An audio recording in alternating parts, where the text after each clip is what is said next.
5 राज्यों में चुनाव के बाद अब एग्जिट पोल्स ने सियासी तस्वीर को बेहद ही दिलचस्प मोड़ पर ला दिया है। एग्जिट पोल के जो आंकड़े आए हैं उससे बीजेपी के खेमे में उत्साह की लहर नजर आ रही है। वहीं विपक्षी दलों की धड़कन भी तेज हो गई है। दरअसल एग्जिट पोल्स के मुताबिक 5 में से 3 राज्यों में बीजेपी सरकार बना सकती है। इनमें पश्चिम बंगाल, असम और पुडुचेरी जैसे अहम राज्य शामिल हैं, जहां भगवा खेमे को बहुमत मिल सकती है। अगर ये अनुमान नतीजों में बदलते हैं तो ये बीजेपी के लिए एक बड़ी राजनीतिक सफलता साबित हो सकती है। वहीं दक्षिण भारत की राजनीति में एक बार फिर से दिलचस्प मुकाबला देखने के लिए मिल रहा है। केरल में कांग्रेस गठबंधन के सत्ता में आने के संकेत मिल रहे हैं, जिससे वहां का राजनीतिक समीकरण एक बार फिर कांग्रेस के पक्ष में झुकता हुआ नजर आ रहा है।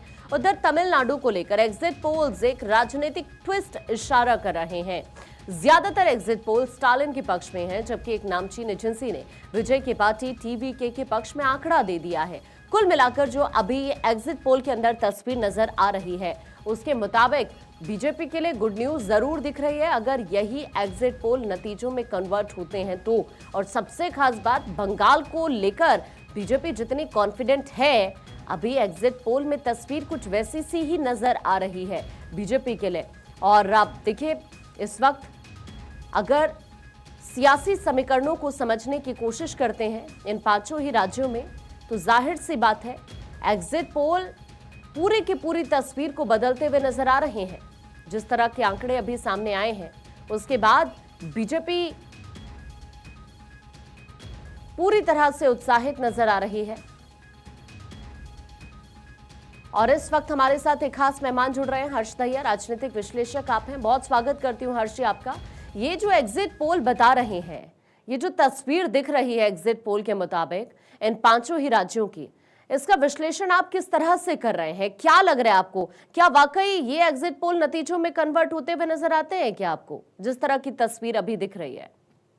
देखिए, आप जो ये एग्जिट पोल आए हैं कल से, जो ये आंकड़े प्रेजेंट हुए हैं, ये तो मैं 15 दिन से कह रहा हूं। तो मेरे हिसाब से ये एग्जिट पोल नहीं, ये तो एग्जैक्ट पोल है। मैं आपको बताता हूं आकांक्षा जी, जब आज से 10-15 दिन पहले जब मैंने न्यूज चैनल्स पे ये क्लेम करना शुरू किया था कि वेस्ट बंगाल में बीजेपी 200 पार कर सकती है, तो बहुत लोग हैरान हुए थे। मुझसे यहां तक कहा गया कि भाई बीजेपी इतना क्लेम नहीं कर रही, आप कैसे क्लेम कर रहे हैं। मेरे क्लेम का सबसे बड़ा रीजन था कि मैं वेस्ट बंगाल में लोगों से बात कर रहा था ग्राउंड पे, और मुझे उनमें जो गुस्सा है वो दिख रहा था, और मेरे को ये दिख रहा था कि 100% के आसपास आसपास जो हिंदू वोट है वो बीजेपी की तरफ कंसोलिडेट हो रहा है। आप आज इंस्टाग्राम खोलिए, कल से जब से पोल हुए हैं लोगों में गुस्सा दिख रहा है, ऐसी ऐसी वीडियोस आ रही हैं और कहते हैं कि भाई जो अपर मिडिल क्लास है वेस्ट बंगाल का, वो टीएमसी के साथ ज्यादा है। लेकिन सबसे ज्यादा वीडियोस अगर किसी की बीजेपी के समर्थन में आ रही हैं तो वो वेस्ट बंगाल का अपर मिडिल क्लास है, जो ये कह रहा है कि हम अगर अपनी स्टेट में जय श्री राम के नारे तक नहीं लगा सकते तो ऐसी सरकार का क्या फायदा है, हमारा दम घुट रहा है। मैं अभी आपको वो वीडियो दिखाऊंगा। और दूसरी बात रही ये असम की।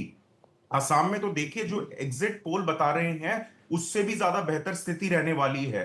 क्योंकि मैं आपको बताऊं, जब से चुनाव से 8-10 दिन पहले तक बीजेपी की बहुत अच्छी स्थिति थी, लेकिन आखिरी 3-4 दिन में जो कांग्रेस ने वहां पे प्रेस कॉन्फ्रेंस करी और जो उन पे इतना गंदा बैकफायर हुआ उसका, उससे आप ये देखिए कांग्रेस की स्थिति और चरमरा गई। अब मेरे को लगता है कांग्रेस आसाम से वाइप आउट हो सकती है, क्योंकि इसके बाद हिमंता बिश्वा शर्मा भी जब सरकार बनाएंगे तो वो इंश्योर करेंगे कि जिस पार्टी ने उनके परिवार पर इतने बेबुनियाद आरोप लगाए, जो कि कुछ 2 घंटे में ही सारे के सारे सिद्ध हो गए कि भाई वो नकली थे। क्योंकि आप ये देखिए, पवन खेड़ा प्रेस कॉन्फ्रेंस करते हैं, कहते हैं कि इन्होंने यूएस में कंपनी खोल रखी है, पता चलता है कि वो कुछ 3-4 घंटे पहले ही वो कंपनी रजिस्टर करवाई गई है प्रेस कॉन्फ्रेंस से पहले। तो लोगों को गुमराह करने के लिए कैसे उन्होंने ये सारा नाटक रचा, उससे लोगों को ये पता चला कि भी कांग्रेस के पास कोई मुद्दे नहीं है ग्राउंड पे। कांग्रेस बीजेपी को किसी भी प्रकार से घेर नहीं पा रही। तो अब इस ये तरीके तो की सर नकली अभी चीजें। थोड़ा सा हमें वेट और करना होगा जब एग्जैक्ट रिजल्ट सबके आकांक्षा जी, सामने बस होगा। मैं एक एक एक वीडियो आपको दिखाना चाहूंगा मैं कल। एक बार आपके पास सर वापस लौट रही हूँ, हम दर्शकों को वो वीडियो जरूर दिखाएंगे। एक बार छोटा सा रिएक्शन में ले लूं। इस वक्त नवीन दुबे सर भी हमारे साथ है, राजनीतिक विश्लेषक। बहुत स्वागत करती हूँ नवीन सर आपका। ये एग्जिट पोल पर सर आपका टेक क्या है?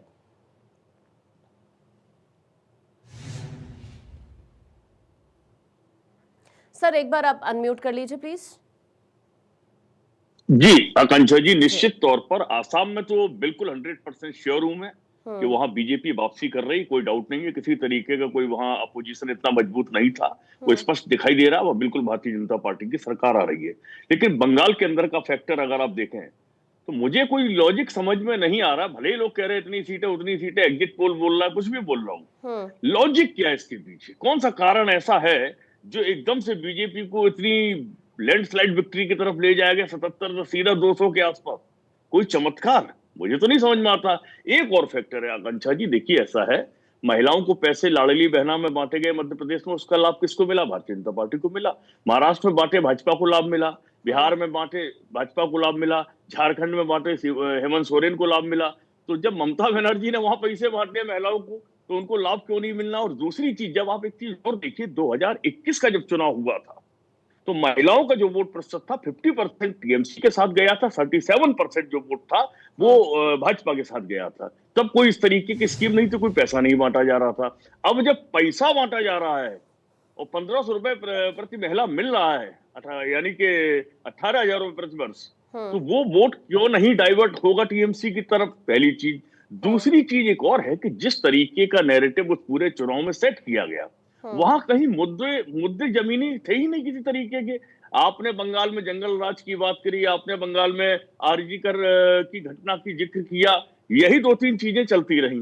लेकिन आप एक चीज देखिए कि अगर आप एनसीआरबी के आंकड़े देखें और सेफेस्ट सिटी में देखें तो कलकत्ता सबसे ज्यादा सेफेस्ट सिटी माना जाता है महिलाओं के लिए। लेकिन और सर पिछले कुछ दिनों में जिस तरह की वहां पर घटनाएं हुई हैं महिलाओं के साथ, वो भी तो एक बड़ी चिंता का विषय सर जरूर है ना। मैं आपके पास लौट रही हूँ सर। हर्षी, आप एग्री करते हैं नवीन सर की बातों से? अभी जो बातें इस वक्त उनकी तरफ से रखी गई वेस्ट बंगाल को लेकर, अगर वाकई ऐसा हुआ तो वाकई ये तो बहुत शॉकिंग बात जरूर होगी। देखिए, मैं बड़े आदर पूर्वक, हमारे वरिष्ठ हैं, बड़े हैं, नवीन दुबे जी, मैं उनसे डिसएग्री करता हूं वेस्ट बंगाल को लेके, क्योंकि देखिए जमीन पे बहुत ही प्रबल मुद्दे थे। बीजेपी ने ये इशू सेंट्रिक चुनाव लड़ा है। ये सिर्फ ये नहीं था कि भाई सिर्फ हिंदू खतरे में है, वो बहुत बड़ा नैरेटिव था, लेकिन सिर्फ उस पे फोकस नहीं किया गया। असल मुद्दों की बात की गई। देखिए, जहां इस स्टेट में जो भारत का क्राउन रहा है एक समय पे, जो भारत की जीडीपी का बहुत बड़ा हिस्सा रहा आजादी के बाद, उसका इस तरीके से इंडस्ट्रियलाइजेशन खत्म हो जाना पिछले अपना टीएमसी के ही कार्यकाल में। देखिए, लेफ्ट का तो कार्यकाल बहुत बुरा था, लोगों ने टीएमसी को चुना था ताकि कुछ बेहतर हो सके वेस्ट बंगाल में। टीएमसी के उसमें राज में, ममता दीदी के राज में, जब 7,000 इंडस्ट्रीज वहां से चली जाती हैं, 8-9 हजार स्कूल्स बंद हो जाते हैं, 40 लाख बच्चे जो है वेस्ट बंगाल से पलायन करते हैं जॉब्स के लिए, तो ये बहुत बड़े मुद्दे हैं। और मेरे बड़े भाई साहब हैं और वो कह रहे हैं कि विमेन वहां पे सेफ है, तो देखिए ये सबसे गलत बात है। आप कोई भी आज वीडियो उठा के देखिए, जो विमेन वोटर्स वहां पे बोल रही हैं, वो कह रही हैं विमेन सेफ्टी हमारे लिए सबसे बड़ा इशू है। जब आपकी एक फीमेल चीफ मिनिस्टर ये कहती हैं कि लड़कियों को रात को बाहर नहीं जाना चाहिए, तो वो क्या संदेश देता है? फिर आपकी जब विमेन चीफ मिनिस्टर, एक हिंदू चीफ मिनिस्टर ये कहती हैं हिंदुओं को रैली में कि वो तो मैं खड़ी हूं, वरना एक समुदाय विशेष है जो तुम्हें रातों रात खत्म कर देगा, वो क्या संदेश देता है? That is fear mongering. कि भाई, और आप ही उस समुदाय विशेष को ऐसी पनाह देते हैं। आप ही के लीडर्स जो उस समुदाय विशेष से हैं, उनके घर पे क्रूड बॉम्ब्स मिलते हैं। 100 क्रूड बॉम्ब्स मिले हैं टीएमसी के नवीन सर, जल्दी से लास्ट रिएक्शन सर आपसे।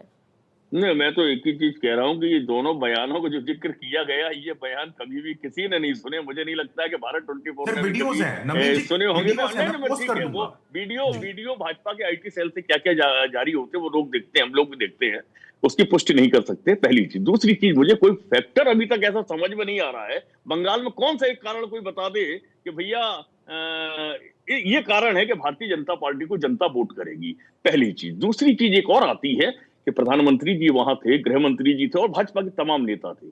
वहां किसानों की बात नहीं की गई, वहां युवाओं की बात। आपने जो 40 लाख युवाओं का पलायन का आंकड़ा बनाया, आई एम क्वाइट शॉक्ड कि बंगाल के अंदर ऐसा कुछ है ही नहीं है। बिल्कुल बंगाल सर, के अंदर कहां से लेकिन पलायन ये उत्तर तो हमें प्रदेश से थोड़ा हो सा रहा है, वेट अब और पलायन करना बिहार होगा से हो सर, रहा है। उसके बाद ही पूरी तरीके से चीजें क्लियर होगी कि वाकई ये एग्जिट पोल एग्जैक्ट निकलते हैं कि नहीं निकलते हैं।